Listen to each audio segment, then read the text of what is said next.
우리는 이 애텀이라는 사다리 위에 올라가기만 하면 되는 거예요. 어디까지 올라갈 것인가를 정해야 돼요. 성공을 못하는 가장 큰 이유가 무엇인지 아세요? 어떤 분은 이렇게 얘기를 했어요. 성공할 생각을 안 하기 때문에 그렇다. 부자가 못 되는 가장 큰 이유는 부자 될 생각을 안 하기 때문에 부자가 못 되는 거라는 거예요. 통계를 해보니까 이런 통계가 있어요. 0세에서부터 시작을 해서 대개 30세까지는 뭘 하냐면 공부를 합니다. 공부. 30세부터 60세까지는 대개 뭘 하죠? 일하죠. 그리고 이제 한 90세까지 요즘에 흉흉한 소문이 돌아요. 120세까지 살지도 모른다. 돈 없는데 경동공을 이끌고 120세까지 살면 축복일까요? 저주일까요? 네. 이게 노후의 재앙이 될 수가 있다는 겁니다.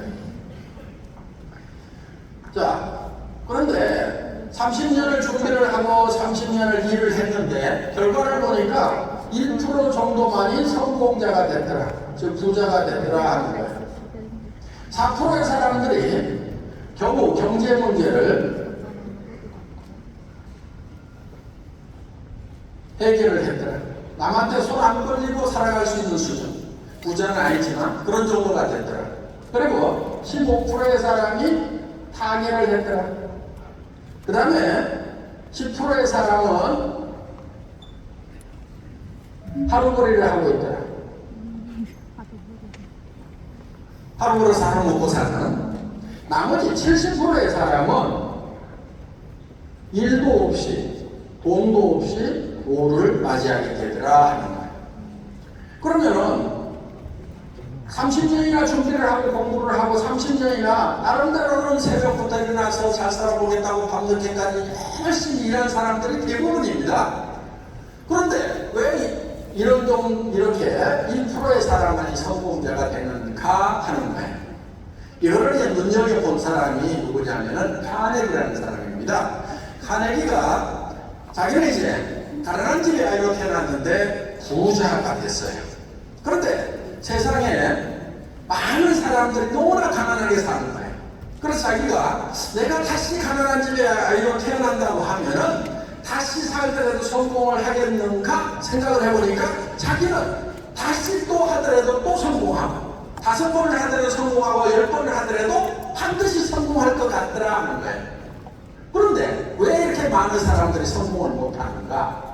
그거는 이유가 다른 데 있는 것이 아니고 성공의 방법, 성공의 법칙을 모르고 있더라. 어떻게 성공하는지 그걸 모르고 있더라 하는 거예요. 그래서 이 성공의 법칙, 성공의 방법을 다른 사람들에게 알려줘야 되겠다 해서 이제 한 청년을 선택을 합니다. 나폴레옹 힐이라는 청년인데 그 청년은 이제 20년 동안 이 카네기가 준 과제를 가지고 집대성을 해서 성공의 법칙, 성공의 방법, 소위 미국에서 상당히 발달한 그 성공학 분야의 어떤 기초를 닦는, 정리를 하는 그런 역할을 하게 됩니다. 근데 이 법칙이라고 하는 것은 누가 아무렇게나 만든다고 성공의 법칙이 되는 것이 아니다는 거예요. 이거는 마치 자연법칙과 같은 거다 하는 거예요. 자연법칙.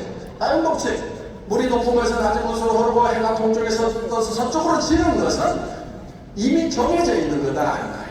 그래서 이거를 스티븐 코비라는 사람은 정북향의 원리라는 말로 표현을 했어요.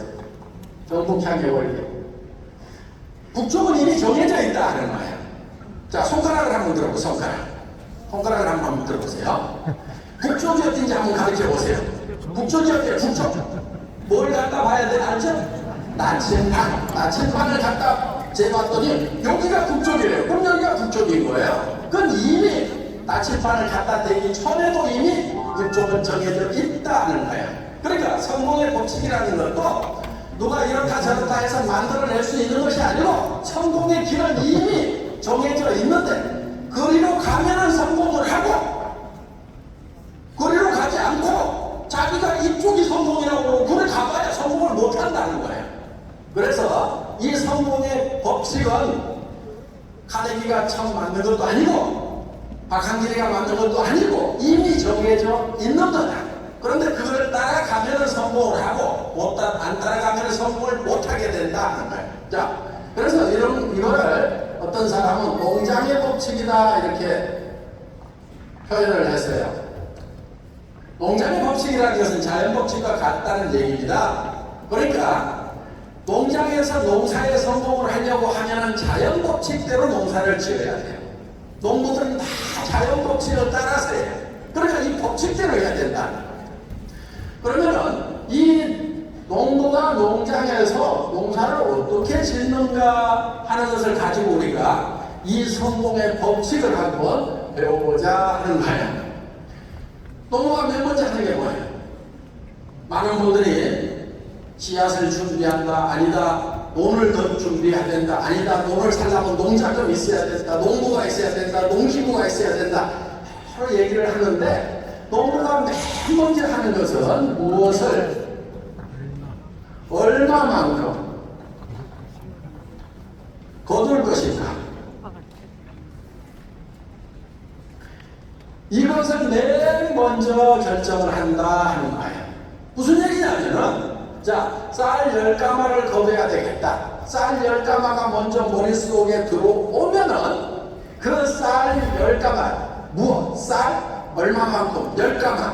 그래서 이 머릿속에 들어있는 이 목표를 가지고 의사결정을 한다 하는 거예요.